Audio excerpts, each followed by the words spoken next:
would now like to call upon Mr. Harsh Arora. He is our knowledge partner, and he continues to help us build our capacities and help us build soft skills. So please, sir, share your views. Thank you, Smita. Thank you, Geeta ji. Thank you, Read India, for inviting me for this conference, and congratulations for completing 17 years. So being a leadership coach and trainer, I think मैं वही skills use करते हुए अगले 5 से 10 minute आपसे बात करूँगा।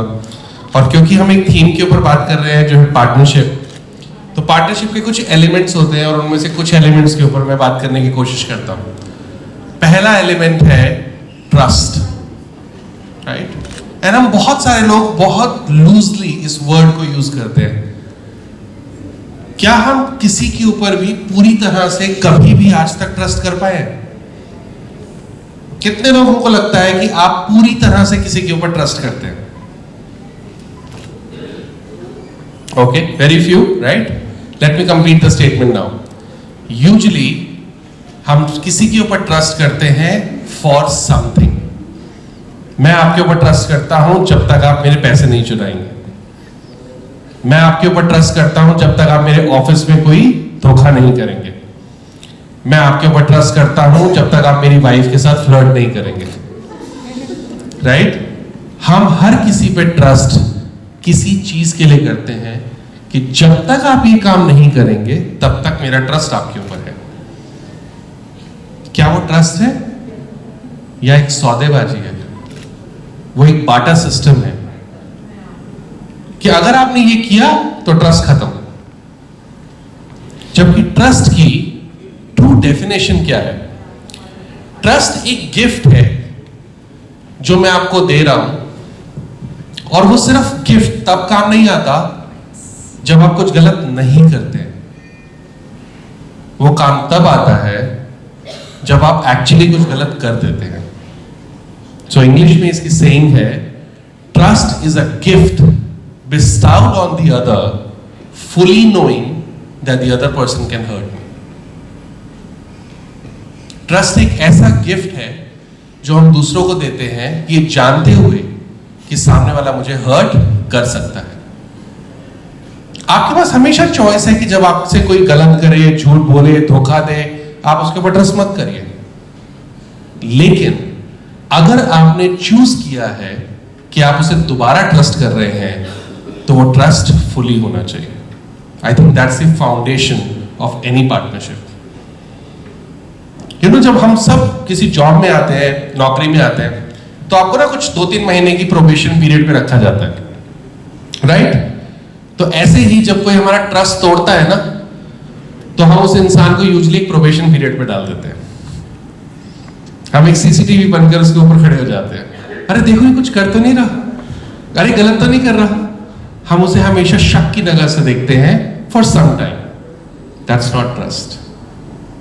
जब भी आप किसी पे ट्रस्ट करें, चाहे गलत करने के बाद या पहले, वो 100% अनकंडीशनल करें।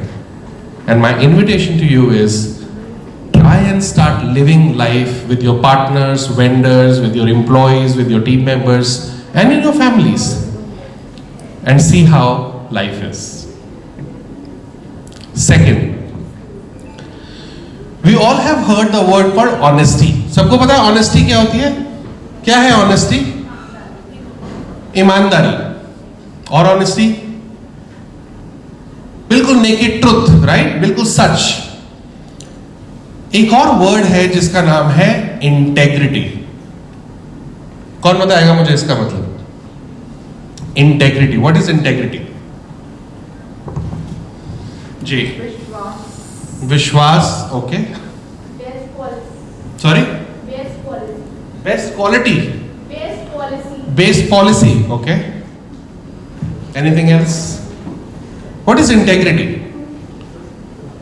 इंटेग्रिटी इज कि जो मैं इस समय बिल्कुल सही महसूस कर रहा हूं अपने बारे में। इसको एक उदाहरण की तरह समझते हैं, right? Smita, can I take you as an example? Okay, Dimple आपको भी, ठीक है, एंड आपको ले लेते हैं, ठीक है? सो आपकी मदर हॉस्पिटल में एडमिट है और वो ऑलमोस्ट लास्ट स्टेज में है कैंसर या किसी भी एक डिसीज के लिए, ठीक है? और स्मिता जो है वो आपके मदर की बेस्ट फ्रेंड है, तो आपकी भी बेस्ट फ्रेंड है और आपकी मदर को बहुत अफेक्शनेट है। तो वो हॉस्पिटल आती हैं देखने के लिए, आप उन्हें बोलते हैं स्मिता मम्मी को ना बताना नहीं कि क्या हुआ, ठीक है, उनको डर लग जाएगा, शॉक लग जाएगा, जितने दिन है उनको खुशी से जीने, तो प्लीज बताना मत उनको कैंसर हुआ या उनके पास कुछ ही दिन है, ठीक है। तो स्मिता आप जब हॉस्पिटल के अंदर जाते हैं तो मदर पूछती है कि स्मिता मेरी बेटी तो मुझे बता नहीं रही कि क्या हुआ, तू बता मुझे क्या हुआ है। क्या कहेंगे आप, क्या करेंगे आप? नहीं बताएंगे, राइट। सो सबकी लगभग यही सोच है। कितने लोग हैं जो हॉस्पिटल में जाकर मदर को सच नहीं बताएंगे? ऑलमोस्ट सभी, राइट। जब आप उस हॉस्पिटल के कमरे से बाहर आ रहे हैं आप कैसा महसूस कर रहे हैं? अच्छा महसूस कर रहे हैं, राइट। कुछ लोग गिल्टी भी महसूस करेंगे ऑब्वियसली, बट जितने भी लोग अच्छा महसूस कर रहे हैं, क्या आप ऑनेस्ट थे? यू वर नॉट ऑनेस्ट, आप ईमानदार नहीं थे वहां पर, लेकिन आप अच्छा महसूस कर रहे हैं क्योंकि उस टाइम पर, उस मोमेंट पे आपको वो सही लगा। This is called integrity. Integrity का सिर्फ एक ही पैरामीटर है। जब वो इंसिडेंट में कोई भी एक इवेंट होता है, आपकी एक अंतरात्मा की आवाज होती है जिसको हम बोलते हैं कॉन्शियस, वो ट्रिगर करती है आपको। आपकी चॉइस है कि आप उसको सुनिए या फिर ना सुनिए। अगर आप उसे सुनकर काम करते हैं तो यूजुअली जब आप वो इवेंट ओवर हो जाता है तो आप अच्छा महसूस करते हैं, और अगर आप नहीं सुनते हैं तो आपको अंदर से गिल्ट महसूस होता है, एक लॉस ऑफ वेलबींग महसूस होता है। बस वही एक पैरामीटर है ये जानने के लिए कि आप इंटेग्रिटी में हैं या नहीं है। और किसी भी पार्टनरशिप में, किसी भी ऑर्गेनाइजेशन में, आप सब लोग रिमोटली काम करते हैं, आप इंडिया के डिफरेंट शहरों में, डिफरेंट जगहों पे सेंटर चलाते हैं, और रीड इंडिया का ऑफिस गुड़गांव में है, वो 24 घंटे आपके ऊपर नजर नहीं रख सकते। मैं भी कुछ महीने पहले एक रिटेल चेन जो मेरी क्लाइंट है, जिनके साथ मैं ट्रेनिंग्स करता हूं, मैं उस एडमिन रूम में पहुंचा एक ब्रेक में, और वहां दो लोग आपस में बात कर रहे थे, और उस पर्सन के पास, एक पर्सन के पास उसी टाइम पे स्टेशनरी का स्टॉक आया था उस महीने का। तो जो दूसरा पर्सन था, he said तेरे बच्चे के एग्जाम होने वाले हैं, इसी में से कुछ निकाल ले, बाहर मार्केट में क्यों खरीदोगे? तो he said नहीं गलत है ये। एंड दिस गाय said कौन देख रहा है? he said मुझे तो पता है ना गलत है। आपको पता होता है कि आप सही कर रहे हैं, गलत कर रहे हैं, और अगर आप किसी भी पार्टनरशिप को लॉन्ग टर्म कंटिन्यू करना चाहते हैं तो इस ऑनेस्टी और इंटेग्रिटी के स्पेस को अगर आप समझ लेंगे तो वो पार्टनरशिप हमेशा लंबी चलेगी। At some moments you can be dishonest but ensure that you are in integrity. आप हमेशा उस इंटेग्रिटी में रहे। Make sense? And third, and इसके बाद I land it, the most important parameter in any partnership is listening. हमें से बहुत सारे लोगों ने बहुत सारी ट्रेनिंग्स में सुना होगा कि there is a difference between hearing and listening. Hearing क्या होती है? What is hearing? Hearing भी सुनना होती है। तो what is the difference between hearing and listening? When you don't give importance, that is hearing, and when you give importance, it is. Absolutely sir, thank you very much. Hearing means जब हम सब कुछ सुन रहे होते हैं, बाहर क्या sound आ रहा है, आसपास कोई शोर मच रहा है, हम सब कुछ सुन रहे हैं, वो हियरिंग है।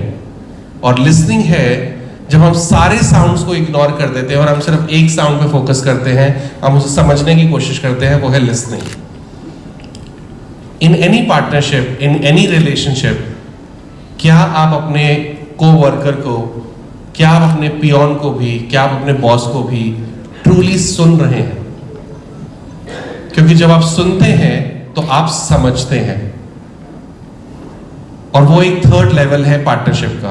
बिकॉज जब आप पूरी तरह से समझते हैं तो काम को गलत करने की गुंजाइश कम रहती है।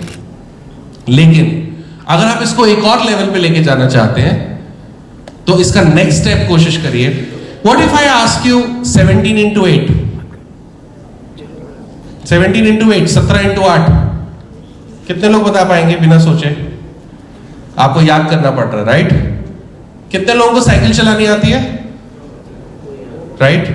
लास्ट टाइम कितने, पिछले ऑलमोस्ट 1 साल में साइकिल कितने लोगों ने चलाई है? बहुत कम लोगों ने, राइट? लेकिन अगर आप में से सबको यहां साइकिल दे दी जाए, आप बिना सोचे समझे उसका पैडल लेके आप उसे चलाना शुरू कर देंगे, राइट? बट क्या कोई यहां आकर मुझे ये समझा सकता है कि वो जो साइकिल का बैलेंस है उसका फॉर्मूला क्या है?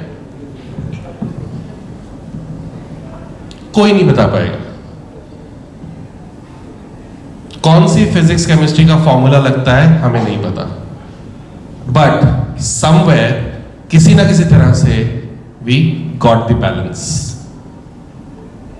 जब भी हम जिंदगी में कोई भी चीज करते हैं, कुछ भी सीखते हैं, and we try and get things, we get it for life. पर जब हम उसको याद करने की कोशिश करते हैं, समझने की कोशिश करते हैं, तो हमें हर बार उसको याद करना पड़ता है।